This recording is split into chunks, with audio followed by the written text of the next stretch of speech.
is a film called Martyrs. It's a film that sparked interest in me years back when I seen it. It's just a cheesy film, horror film, graphic. As far as I can remember, it wasn't brilliant. It wasn't great. It wasn't something that was even that memorable, apart from the end of it and the basic theme that ran through the film, which was that these rich people, these higher-ups, would torture men and women and try and get one of them to survive. So they go through so much suffering, so much pain, so much anguish, so much horror, that they would flip into what the Christ is being called the kingdom of heaven, the source, that you would know the feeling of the creation. Okay? So these higher ups would do this, but obviously that's a silly premise in itself, because even in that picture there, when you see the tortured woman whispering into the higher up of this world, the truth can't be conveyed in words. It's impossible. It's a vibration that can enter into you, but you cannot get it in that way. You can't get it from doing what she's doing anyway. So she whispered something into the older woman's ear. She went into a room then afterwards, pulled out a gun and blew her head off. So this sparked interest for me years ago when I seen it, because I always knew that suffering was a doorway. It was a doorway. So I thought about it before I seen this film, obviously, as well. But this sparked more of an interest in this idea of making things uncomfortable for yourself, observing yourself when there is pain and suffering. And if there is pain and suffering there, try and enhance it. And how do you enhance it?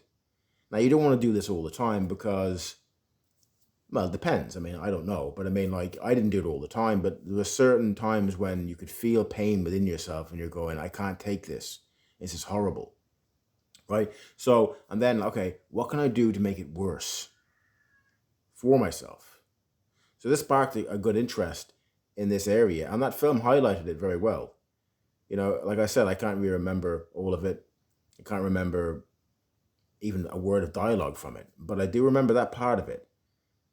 You know, and these higher ups, these people in control, these corporate leaders, these, whatever you want to call them, right? Whatever you want to call these people, they're always on the lookout for the Christed consciousness. They're always looking for it and going like, because they know damn well that when people, they could be led that way very easily as well if someone starts speaking the truth. Okay? So they're always putting things in plain view to everyone. They're putting things in movies. They're putting things out there for you to look at, and most people don't want to decipher it. They just think it's just a horror film. Now, there was something in that film, a knowing that was in that film that they were putting out to people. They have to tell people as well. It's like it gets them karmically off or something like that, they think. Okay, so that sparked an idea in my head years ago. And even where I am right now, let's just say, going through certain things voluntarily to try and make things worse for myself, just say, for instance, in certain areas, there was a spark years ago when I seen this film. I was like, you know, because if you want to get to a higher level, sometimes you have to do that. Vernon Howard would do that a hell of a lot. He'd go around and he'd always ask people questions where pretty much he knew that they were going to reject him and say no. Okay, so that was like a similarity between that and this film Martyrs. But yeah, so I might check the film out at some point. Maybe you check it out yourself. It was kind of interesting, a bit different, you know, unusual, especially from a horror film, a gory horror film. I yield.